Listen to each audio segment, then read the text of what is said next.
Bonjour. Bonjour. Tu es intéressé par les bateaux de pêche? Les navires, je sais pas, mais en tout cas la mer, ça m'intéresse pas mal, ouais. Tu vois là-bas, le bateau neuf, c'est un bateau qui pêche la coquille Saint-Jacques en baie de Saint-Brieuc.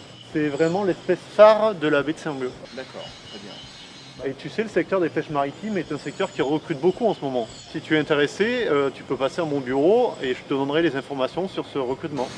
Je vais y réfléchir en tout cas, merci beaucoup. Très bien, à bientôt. Au revoir. Au revoir.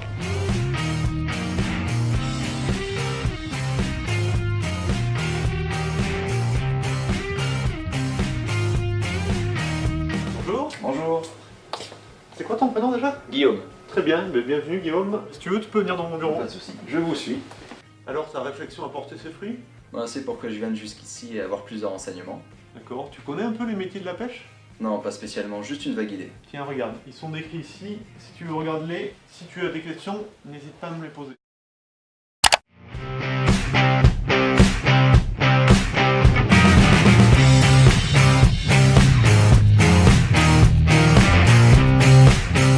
Je m'appelle Camille Sosro, 24 ans. Ça fait 2 ans que je fais la pêche à peu près. Avant, je construisais des bateaux de course. Et puis à force de les construire, je me suis dit pourquoi pas aller naviguer en fait. Donc on va dire que c'est l'appel de la mer.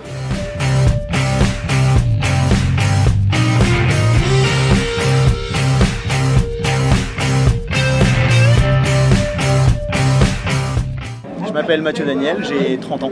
Je suis à la pêche maintenant depuis 7 mois seulement, puisque c'est une reconversion, puisqu'avant j'étais dans l'armée. Je suis originaire de la baie de Saint-Brieuc, donc j'ai toujours aimé la mer, j'ai toujours été passionné de pêche, d'abord en tant qu'amateur, et ensuite lors de ma reconversion, j'ai voulu devenir pêcheur et je suis passé par Cap Avenir pour me reconvertir.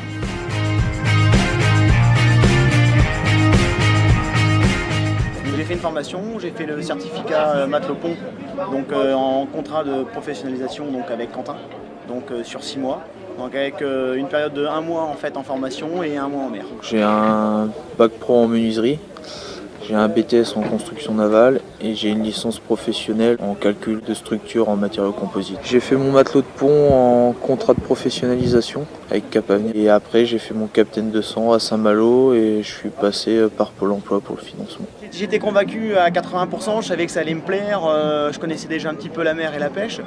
Et ensuite ça m'a apporté en fait des compétences au niveau de la pêche professionnelle, sur le matelotage, sur la navigation. On embarque, on va chercher le bateau. Mes fonctions principales c'est accoster le bateau, l'amarrer. Après on va couper la boîte, on va dire, on coupe les appâts. Une fois que les appâts sont coupés, souvent on arrive sur le site de pêche. Sur le site de pêche, c'est boîter, mettre les appâts dans les casiers, les nouveaux appâts, les vider s'il n'est pas fini d'être vidé le casier, et puis ça se finit par un rangement et on refile après les casiers. On a des métiers différents, on va pêcher la coquille, on va pêcher la praire, on va pêcher le maquereau au chalut, on va faire du chalut franc. On peut faire 2 métiers différents dans la journée, partir aux coquilles le matin et partir au maquereau l'après-midi. C'est assez varié, les horaires sont variables aussi en fonction des marées, en fonction de la météo. Et le métier de la coquille, c'est on part 2 heures avant la pêche, le temps de faire route, le temps de vérifier les dragues. Ensuite on a 45 minutes de pêche. Et ensuite on a à peu près 2 heures de tri et 2 heures de route pour rentrer. Voilà. Donc on a une marée à peu près de 4-5 heures pour la coquille.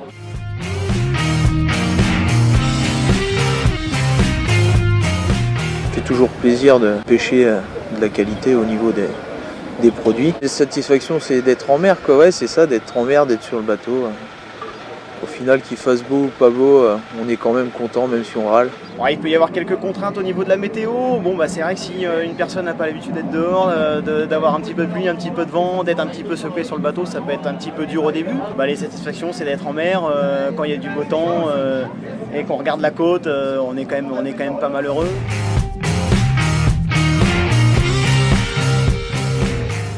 Plutôt sur l'optique d'une pêche raisonnée, une petite pêche côtière avec des poissons de qualité et pouvoir rentrer à la maison, même si des fois on rentre pas longtemps, mais au moins de rentrer à la maison, voir sa petite femme ou ses enfants. Je trouve que pour le moral c'est quand même pas mal. Poursuivre l'entreprise familiale, ce serait bien. Continuer avec le même bateau, voire mieux après si on peut investir.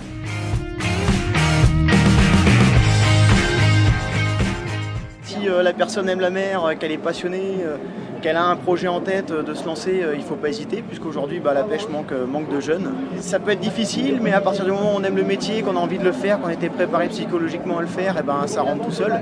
Pas regarder la quantité de travail, je pense. Et après, donc c'est un beau métier. Je dirais qu'il faut être un peu touche à tout, puisque à côté de la pêche, il y a un petit peu de matériel à faire, donc des fois il y a des soudures à faire, des fois il y a un petit peu de mécanique, un petit peu d'électricité. Il y a plein de belles choses à voir. La liberté, puis voilà, faut foncer quoi.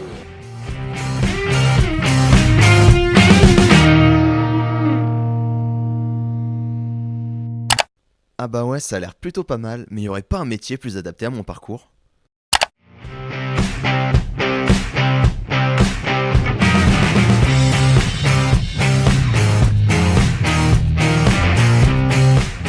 Moi c'est Jacques Perron, 53 ans, mécanicien sur l'écume des jours. Je suis rentré dans le métier, l'opportunité, un beau-frère qui faisait la pêche à la côte.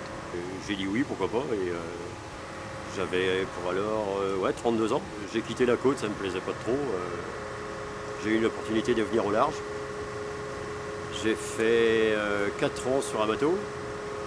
Là j'ai passé mon diplôme de mécanicien, 750 kW. Depuis j'y suis. Peut-être bientôt la fin.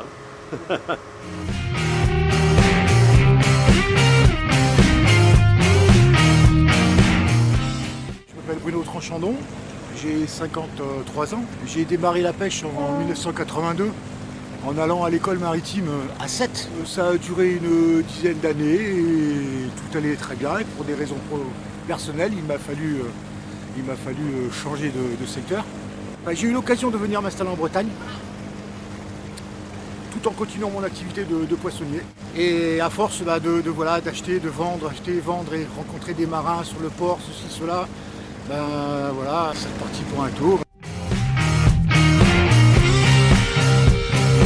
Vu qu'à l'école maritime de Sète, j'avais obtenu le certificat d'apprentissage maritime, le fascicule, il ne me restait plus qu'une visite médicale à passer pour pouvoir repartir dans un métier que je ne connaissais pas, puisque entre la petite pêche méditerranéenne et la pêche au large de la Bretagne, c'est pas du tout le même métier. Je l'ai faite à Paimpol, au lycée maritime de Paimpol. Et c'était en formation continue. J'ai commencé au mois de janvier. J'ai commencé par un 250 kW. Et dans la foulée, le 250 kW durait 4 semaines. Et dans la foulée, j'ai basculé sur le 750 kW et ça m'a fait finir au mois de juin.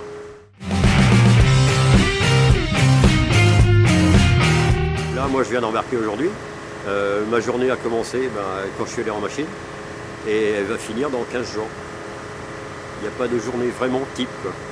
Et autrement, c'est une conduite journalière qu'il y a à faire. Tout ce qui est comme une voiture, voilà, à un niveau, tous les niveaux qu'il y a à faire, niveau d'huile, niveau d'eau, voilà, et faire des rondes journalières en machine, voir si tout va bien, quoi. C'est de la surveillance en fait, et puis pallier aux petits problèmes logistiques qu'on peut rencontrer, des petites fuites, des fuites d'eau, d'eau de mer, eau douce. Le moteur par lui-même, le gros du travail, c'est surtout ses niveaux, sa température. Le temps est rythmé par les coups de chalut. C'est 3h30 de traîne au fond.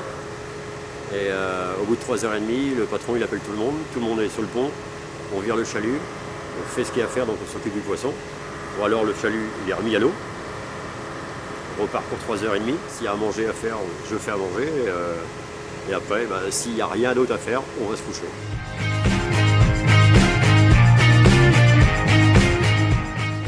Un minimum de connaissances en mécanique, donc d'où l'utilité de passer le diplôme en 750, en hydraulique, en électricité, et en frigo. Faut pas que le bateau rentre pour une broutille, quoi. Là, il y a une perte d'argent, quoi. Donc faut être débrouillard avec ce qu'on a à bord. Persévérance, un peu d'intuition et beaucoup de motivation. Des fois, faut être patient avec les gars du bord. le mécano ne fait pas que de la mécanique. Il fait le poisson, il fait son travail sur le pont, donc le poisson. Il fait à manger à l'équipage. Et il fait son quart de nuit, normal.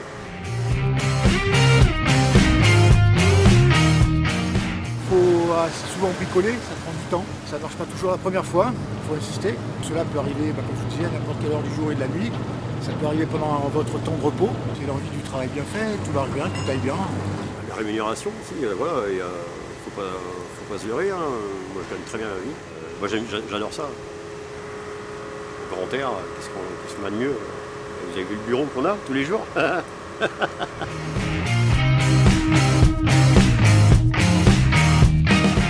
venir se renseigner auprès des professionnels en question, voir comment c'est la vie à bord, la vie de marin. Déjà, il faut aimer ça, il faut aimer partir, même si des fois il fait pas beau.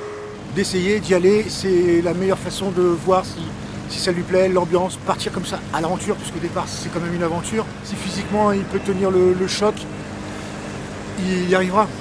Il y arrivera. Sa motivation fera qu'il passera au-delà de beaucoup de choses. Il apprendra pas mal de choses sur lui-même, sur les autres aussi. Je pense qu'il fera un métier qui doit pouvoir le passionner.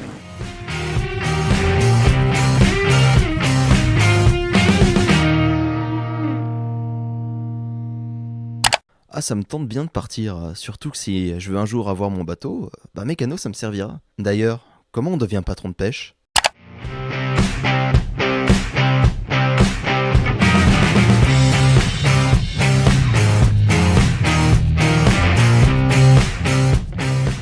Je m'appelle Jean-Luc Saucereau, j'ai 48 ans.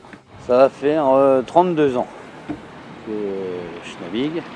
Mon père était pêcheur, il avait des huîtres et des moules et on faisait la pêche en saison. Moi j'ai jamais voulu faire les huîtres ni les moules, j'ai toujours voulu naviguer. Du coup j'ai été à l'école de pêche pendant 1 an, après j'ai navigué à saison, dès ma sortie de l'école.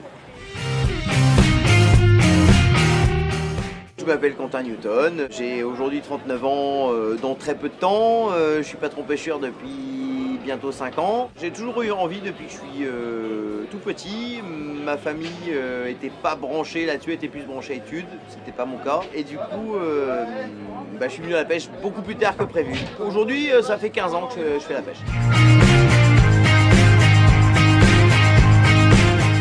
Je suis passé par l'EMA, c'est une formation qui est obligatoire. On doit un minimum avoir un CIN, derrière avoir un capacitaire et pour pouvoir devenir patron. J'ai été pendant des années avec un très bon patron qui n'est autre que l'ancien propriétaire de ce bateau-là que j'ai racheté et qui navigue aujourd'hui avec moi.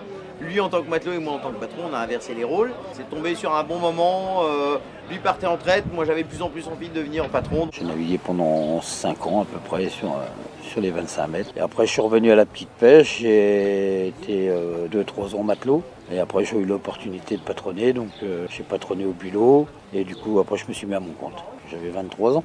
Puis après c'est parti quoi.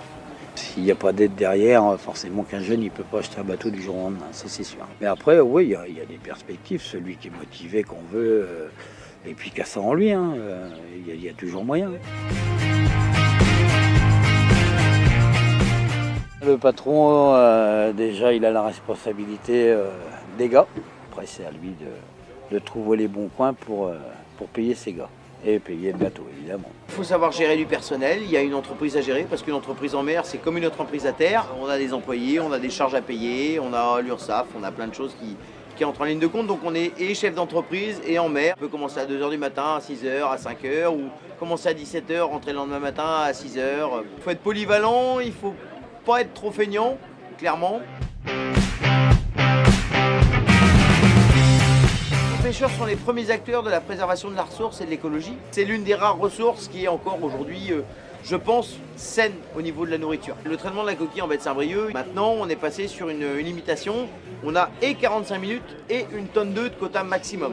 C'est-à-dire que si en 45 minutes on fait 1 tonne 4, on est obligé de remettre 200 kg à l'eau. Ça nous permet de continuer à travailler intelligemment et de pérenniser notre activité en fait. Pour moi le homard n'est pas en perdition, parce que depuis qu'on a augmenté la taille, il y a 7 ans à peu près, je trouve qu'on voit de plus en plus de petits. Je pense qu'il serait pas mal, ce serait de rejeter les femelles en graines, même si elles font la taille.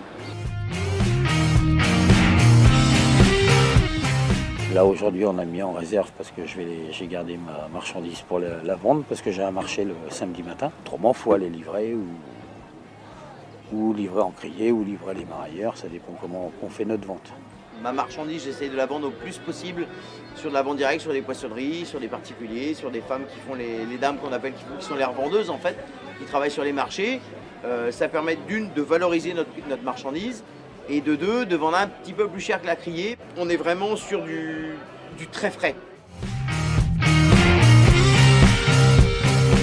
Bon, quand on pêche bien et qu'on travaille bien, qu'on arrive à gagner de l'argent, là c'est bien. Là c'est des bonnes journées. Ah, les contraintes, c'est plus les mauvais moments, les pannes, la perte de matériel éventuelle ou un accident. Ça, malheureusement, l'accident peut arriver. À la base, moi, le mien, il n'était pas prédestiné à aller à la pêche. Il n'a pas fait des études pour ça. Depuis 3 ans qu'il est avec moi, on voit bien qu'il commence à être acharné. Peut-être un petit gène qui est là quand même.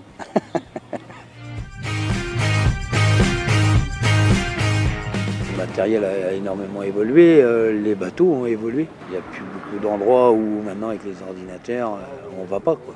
La sécurité, oui, là c'est nettement amélioré. Moi j'ai vu dans le temps, quand on commençait à naviguer, on n'avait pas de balises, on n'avait pas les VFI. Donc c'est vrai que ça s'est vraiment amélioré et c'est très bien. Pas un métier facile, ça c'est sûr. C'est un métier où on fait des heures. Et je pense que ça reste un métier quand même honorable et on a moyen de gagner sa vie.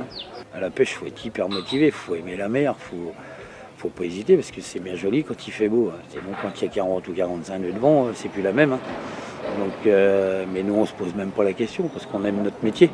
Quelqu'un qui va faire une marée découverte au mois de juillet, c'est un petit peu plus cool. Au mois d'octobre, novembre, décembre, ça l'est beaucoup moins. Là, on rentre à 17h, 18h, on part livrer, on rentre à 3h du matin, on repart en mer à 5h et c'est comme ça 6 jours la semaine. Faut le savoir.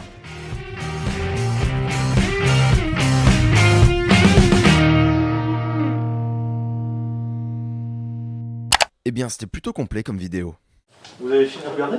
Ouais, ça y est. Ça vous a plu? Ça m'a motivé à me lancer là-dedans quand même. On va pas tarder vous voir en mer alors. Il y a de grandes chances. Très bien. Bon merci beaucoup en tout cas pour m'avoir montré cette vidéo et puis peut-être à bientôt. Au revoir. Bonne journée. À bientôt.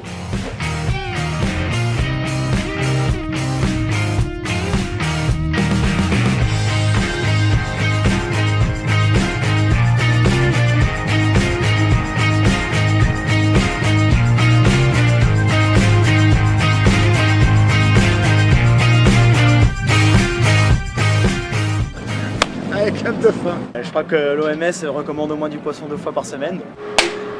Il y a des gens tous les jours qui se lèvent pour aller pêcher. Et le roi lion, mais maintenant il y a le roi homard. Tous en mer!